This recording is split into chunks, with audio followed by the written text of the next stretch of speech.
I want to talk a little bit about the creative process and how I work with it. This is an example of how I personally use different tools and methods for my own creative process. Um, I believe that it's very important to be open and receptive to anything that's possible in your creativity. I believe that we're all creative and we all have creative potential. Um, that that actually, is we have different areas of creativity in our life, and you have to be, I think, more aware of how you are creative. There's days, there's in your day, if you look at your day, you can probably find areas in your life where you have used your creativity and your imagination to do something. But sometimes we take that for granted. Sometimes we go, okay, well, so what? I did this. It's no big deal. I think it's really important for us to be more aware and start uh, acknowledging our creativity. And so, there are times when I feel blocked in my own creative process as an artist. And I think the best thing for me when is to let go.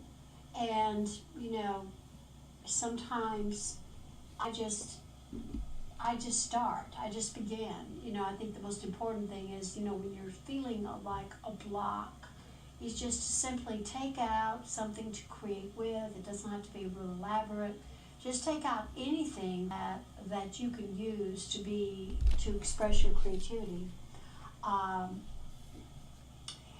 Whatever you have, put it on your table and arrange it on your table, and um, if you have space for that, just arrange it on your table and take out the surface that you're going to be working with, or take out the fabric you're going to be working with, and just play, just experiment with color and pattern and texture. And you don't even have to do anything that's permanent. Sometimes I find that when I don't think of it as art, but just simply think of it as a creative playtime.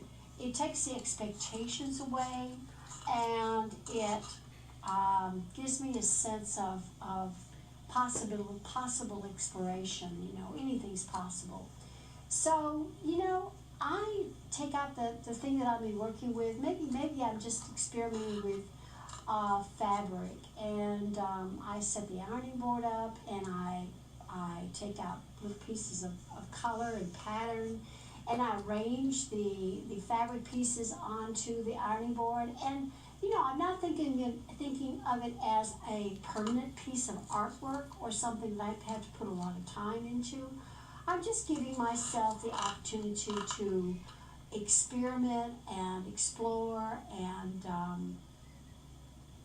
just really play with color and texture, play with pattern. It's the same thing with magazines. You can take a magazine and just look through images and see what speaks to you and cut it out. And don't even think about arranging it on a permanent surface. Just cut the stuff out and start kind of putting the pieces together and see what happens. It doesn't even have to be glued down. It doesn't have to be doesn't have to be any paint involved. Doesn't have to be anything.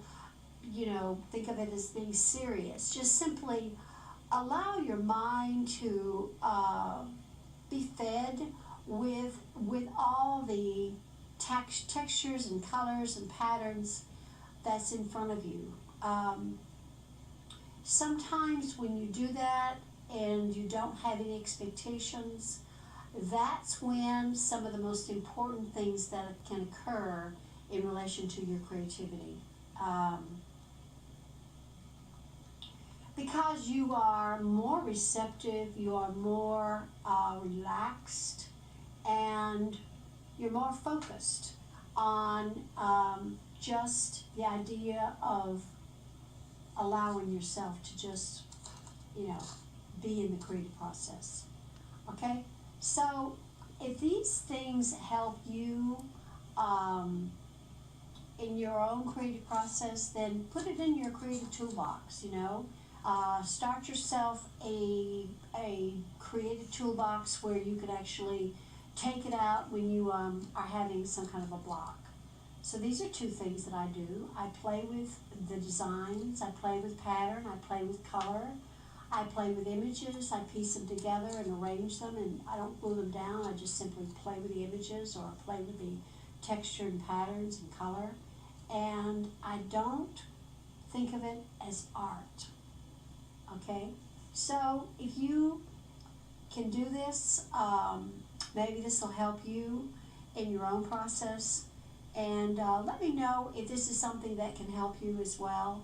And also share what you do when you reach a creative block. Okay? So